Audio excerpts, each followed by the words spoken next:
Welcome everybody to Chapter 4 of Animal Farm. We are on page 54, as you can tell at the bottom there, 5-4, so that's where you need to be. Now just to back up a little bit, if we were to thumb backwards, some of the things you'd remember were that they got rid of the worthless parasitical human beings. They had a very, very good harvest. Sundays became this day to celebrate and so on and so forth. Okay. Let's see. The cat even got involved and tried to eat a few birds.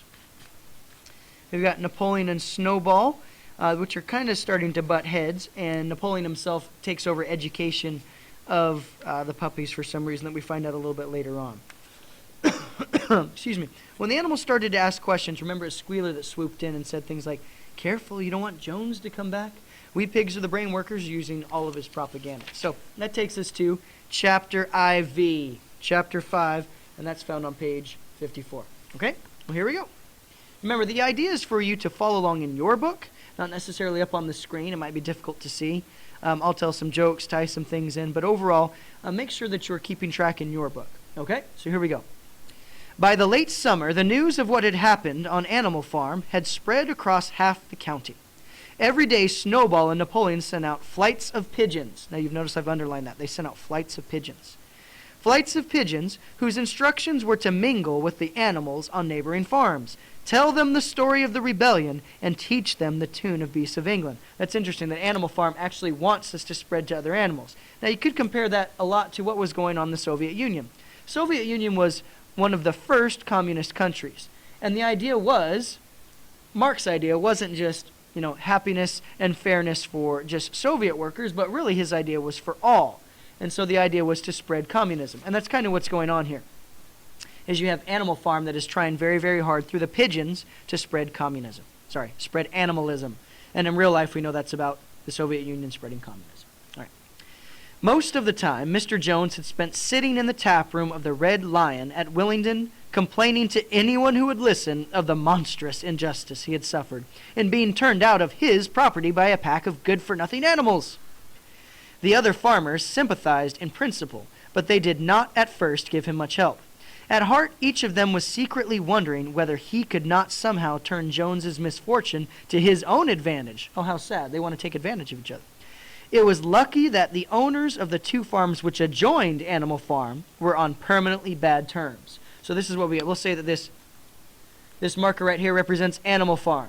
The farms on either side, okay, they don't like each other. And that's good news for Jones, okay? Otherwise, they'd probably be teaming up against Animal Farm and trying to take over the farm.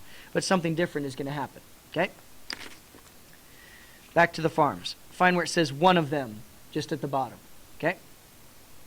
Here we go. One of them, which was named Foxwood. What a great name for a farm. Foxwood was a large, neglected, old-fashioned farm, much overgrown by woodland, with all of its pastures worn out and its hedges in disgraceful condition. So kind of a lazy farm. Its owner, Mr. Pilkington, underline that. Pilkington was an easygoing gentleman farmer who spent most of his time in fishing or hunting according to the season. Now, did you catch that? I bet we can figure out who this represents. Foxwood, Mr. Pilkington. Think of countries that weren't too far from the Soviet Union, okay? Countries that weren't too far from the Soviet Union that fit this description of the time period. Foxwood, kind of lazy, not doing the best. We're pretty sure that this represents people like Churchill and England, Great Britain. Now think of Foxwood, somebody who hunts foxes. Remember those old cartoon movies where they go on the horses and chase around the foxes? That's kind of an English scene. That's how you can remember. Foxwood. Pilkington from Foxwood represents England and Churchill. Now, I bet after that you can figure out who this next one is. Next page, we have the other farm on the other side. Find the other farm. It's at the top of the page. All right? The other farm, which was called Pinchfield, was smaller and better kept. Its owner was a Mr. Friedrich, a tough, shrewd man, perpetually involved in lawsuits, and with a name for driving hard bargains. These two disliked each other so much that it was difficult for them to come to any agreement, even in defense of their own interests. Did you catch that? Any guesses? Pinchfield, shrewd, always stirring up trouble. Oh, check out the name. Friedrich. Now, Foxwood sounded English. Friedrich sounds what? German. This is most likely Germany. Hitler's Nazi Germany. Okay? So again, we've got two farms on either side of Animal Farm. You need to be able to tell what they are, okay, describe them, and how those kind of match up with Germany and Britain, Great Britain at the time. Great Britain, we already said, is another term for England. All right. Nevertheless, they were both thoroughly frightened by the rebellion on Animal Farm and very anxious to prevent their own animals from learning too much about it. At first, they pretended to laugh, to scorn the idea of animals managing a farm for themselves. The whole thing would be over in a fortnight, they said. Now, I underline over in a fortnight. Any idea what that means? Go back and reread that. Over in a fortnight. Phrase that means won't be too long until it's done. Over in a fortnight. They put it about that the animals on Manor Farm, in parentheses it says, they insisted on calling it the Manor Farm. They would not tolerate the name Animal Farm, were perpetually fighting among themselves and were rapidly starving to death. Interesting. They're starting to spread these lies about Animal Farm. When time passed and the animals had evidently not starved to death, Frederick and Pilkington changed their tune and began to talk of the terrible wickedness that now flourished on Animal Farm. It was given out that the animals were practiced cannibalism, tortured one another with red-hot horseshoes, and had their females in common. This was what came of rebelling against the laws of nature, Friedrich and Pilkington said. Wow, so they really want to make Animal Farm look bad. Bottom now. However, these stories were never fully believed. Rumors of a wonderful farm where the human beings had been turned out and the animals managed their own affairs continued to circulate in vague and distorted forms. Next page. And throughout that year, a wave of rebelliousness ran through the countryside. So the other animals in other farms start to catch on. Check this out. Bulls, which had always been tractable, suddenly turned savage. Sheep broke down hedges and devoured the clover. Cows kicked over the pail. Hunters refused their fences and shot their riders onto the other side. Now, hunters doesn't mean hunters like you or I know. Probably horses that are used for hunting. So check that out. The bulls, the sheep, the cows, even the horses that are used for hunting, all of them are turning against their owners. Above all, the tune and even the words of Beasts of England were known everywhere. It had been spread with astonishing speed. The human beings could not contain their rage when they had heard this song, though they pretended to think it merely ridiculous. They could not understand, they said, how even animals could bring themselves to sing such contemptible rubbish. Oh, good phrase. Underline that. Contemptible rubbish. Rubbish, we know, is another word for trash. Contemptible means something you really don't like. So they compare the song to trash that we really don't like. Contemptible rubbish.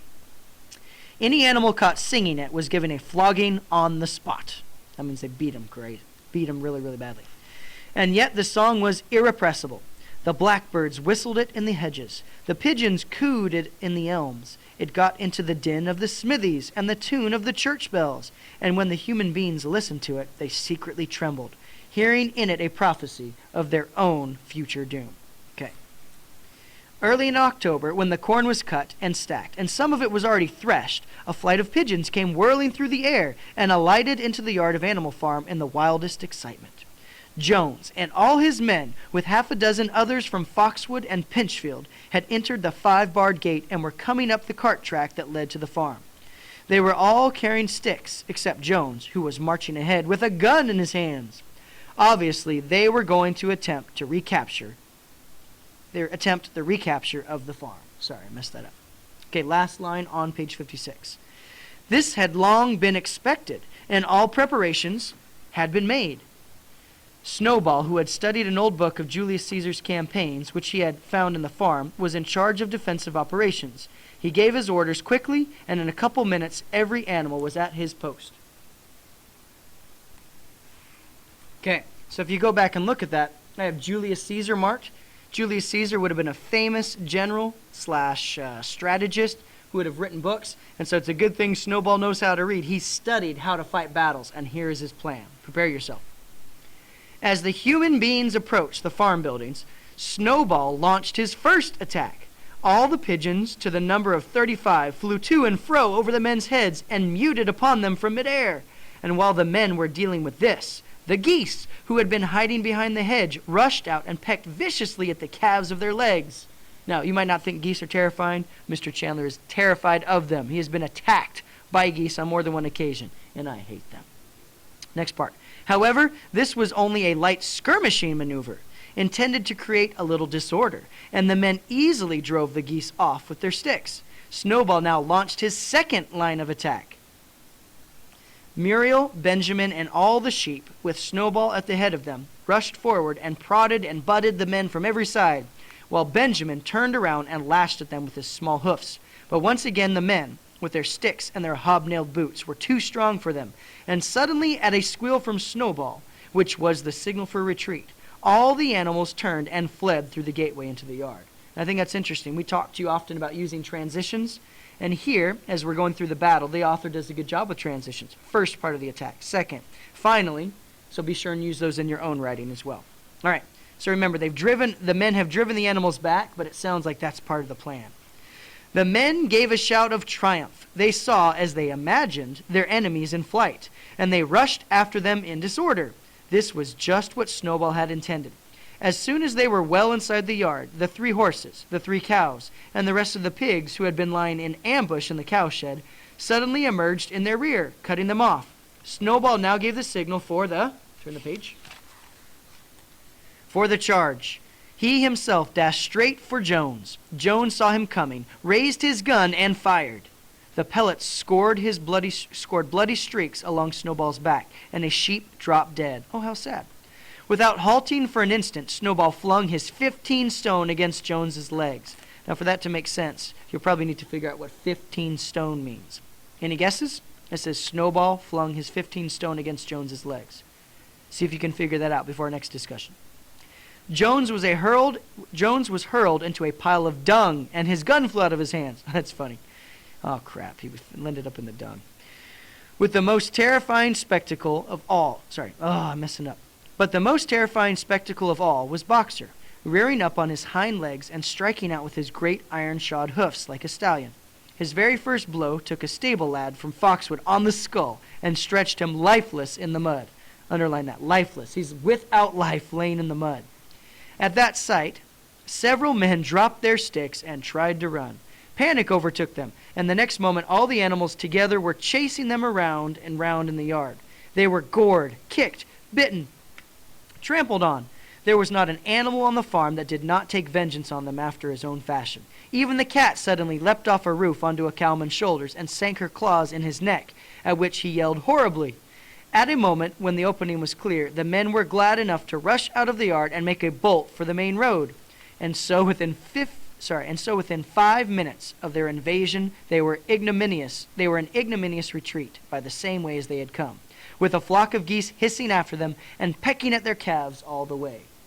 How do you like that? They drove him off again. Now remember it said he was lifeless, right? The Boxer had knocked this guy out. Let's keep going. All the men were gone except one.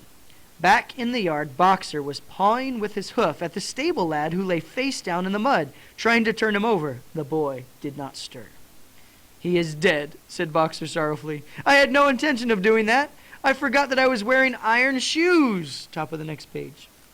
"Who will believe that I did not do this on purpose?" "No sentimentality, comrade," cried Snowball, from whose wounds the blood was still dripping. "War is war. The only good human being is a dead one." "I have no wish to take a life, not even a human life," repeated Boxer, and his eyes were full of tears. "Where's Molly?" exclaimed somebody. Molly, in fact, was missing. For a moment there was great alarm. It was feared that the men might have harmed her in some way, or even carried her off with them.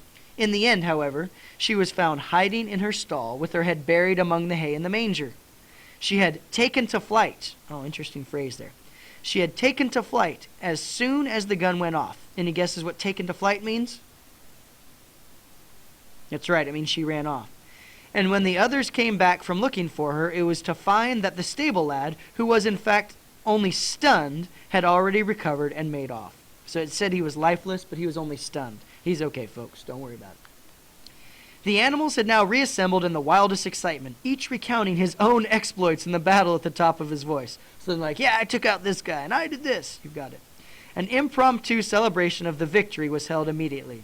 The flag was run up, and Beasts of England was sung a number of times. Then the sheep who had been killed was given a solemn funeral, a hawthorn bush being planted on her grave. At the graveside, Snowball made a little speech, emphasizing the need for all animals to be ready to die for Animal Farm if need be. The animals decided unanimously to create a military decoration, Animal Hero First Class, which was conferred there and then on Snowball. They gave him a medal. And Boxer. It consisted of a brass medal.